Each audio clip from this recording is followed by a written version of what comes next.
I am David Pearlstone. I'm the CEO of DICOM Director, and we're going to talk about our premier product here, Intravision XR.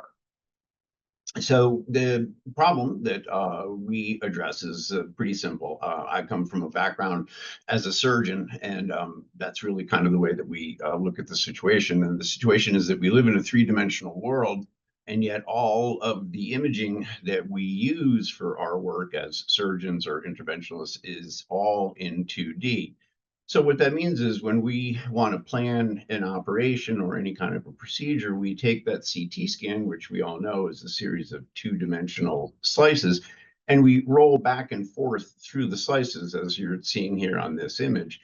But really, what we would like to do, particularly given that we have helical CT now, and given the way these data sets are, we would really like to be able to look at this CT scan this way. So this is the exact same CT scan rendered through our software. This is viewed through a very old visualization system, the Microsoft HoloLens. But this is what we do. So this is also shot through a HoloLens. This is a CT scan of a patient, obviously their lungs with pneumonia due to COVID. The blue is the area of the pneumonia. And you can see, since this is made from a CT scan, we can do things like go inside of the structures, like we see here, and see the internal structure of the lung. This is based on segmentation, just like 3D printing is done. So we can take those segments in or out of the image, like we see here. We've removed the area of the pneumonia.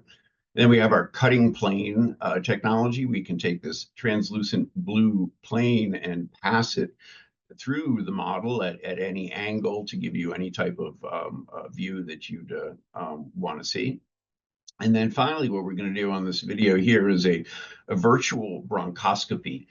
So we're going to go down the trachea here, and then we're going to take a hard right into the right lung. And the important point about this portion of the video is that when you're doing an actual bronchoscopy, you can only get to about this point in the lung before you're just not going to be able to get any further. And I was able to do this virtual bronchoscopy literally out every single airway all the way out to the end.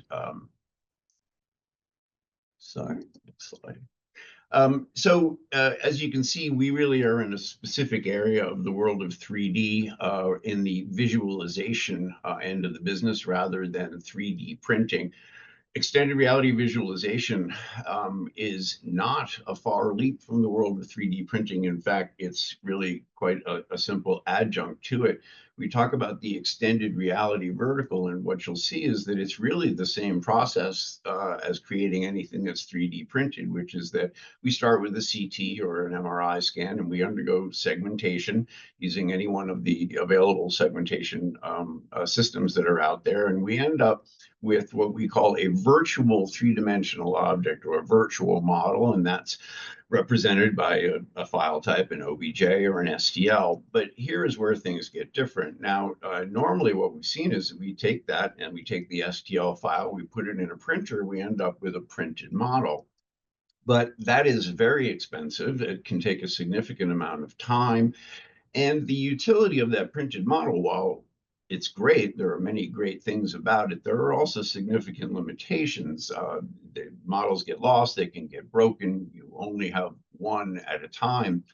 But probably one of the biggest limitations of printed models is that you can't see the internal structure of it. In this example here, we printed a skull, but you can't see any of the structures on the inside of the skull.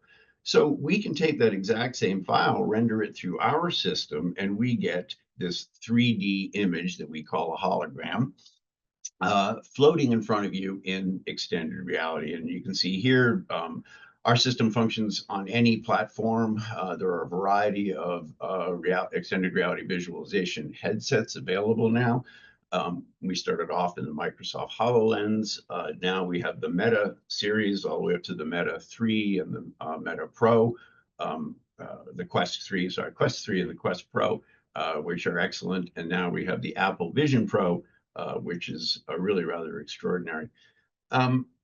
Our company is based on one basic code system that is what allows you to take these OBJ or STL files and visualize them. And mainly what we're going to talk about today is this ability to visualize them in extended reality. But we do take the same technology, and we have a number of other ways that we utilize it to create an education product called the DICOM XR Library, which we're producing in conjunction with Pearson Publishing, and then Phantom XR project, which is creating a combination of a 3D printed model and a holographic image, and we superimpose those on top of each other to create a training model for invasive procedures, and we're developing that with RICO.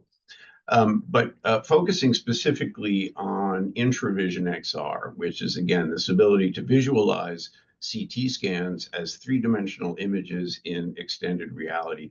We view this in three phases: pre-procedure, intra-procedure, and post-procedure. The pre-procedure applications is twofold. Number one, patient education, informed consent. Many physicians have ever had the experience of showing a patient a CT scan or an MRI scan. It's really sort of an exercise in frustration. They are not going to understand what they're seeing.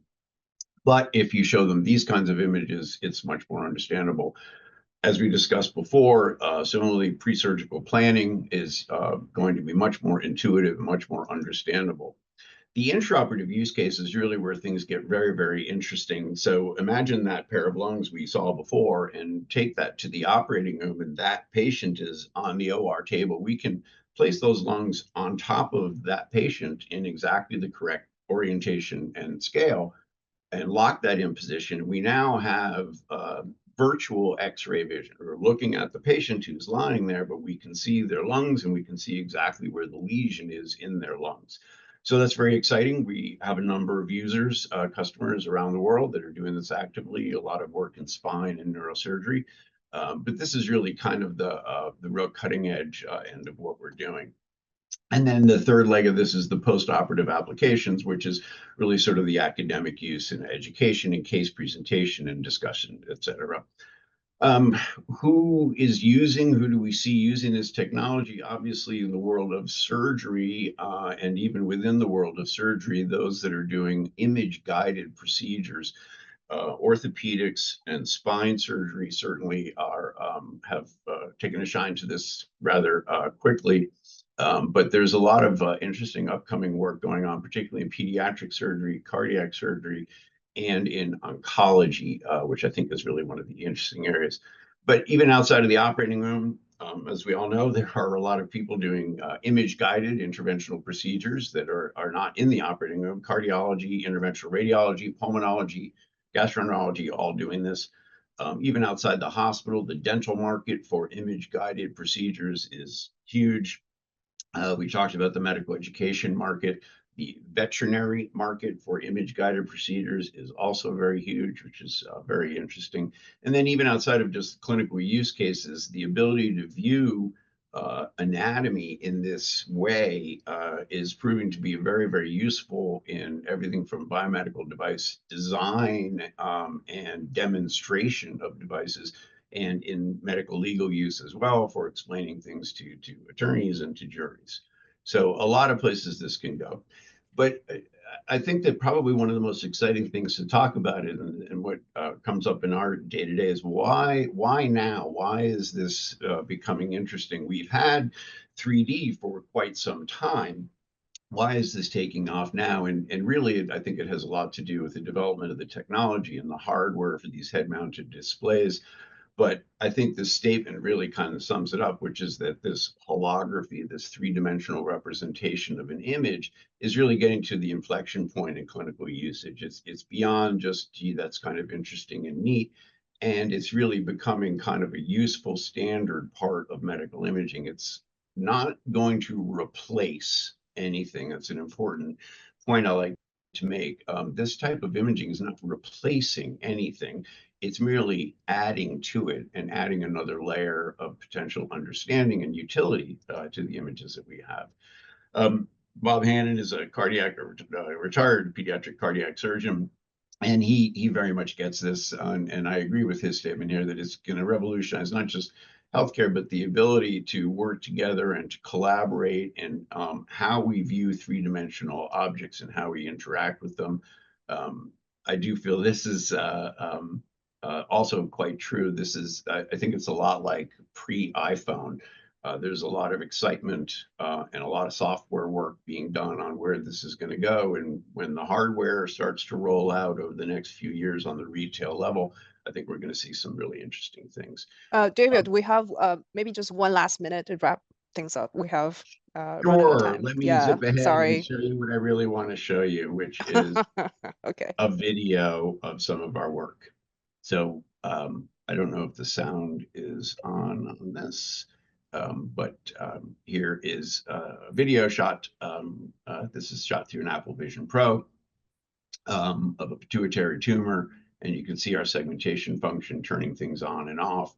And I'm going to demonstrate our cutting plane technology here now. We can remove different parts from the slice view, and you can see here what we're going to do is look at the tumor and the vasculature in this pituitary mass. And by slicing through it this way, we can really walk inside the model and get an extremely detailed view.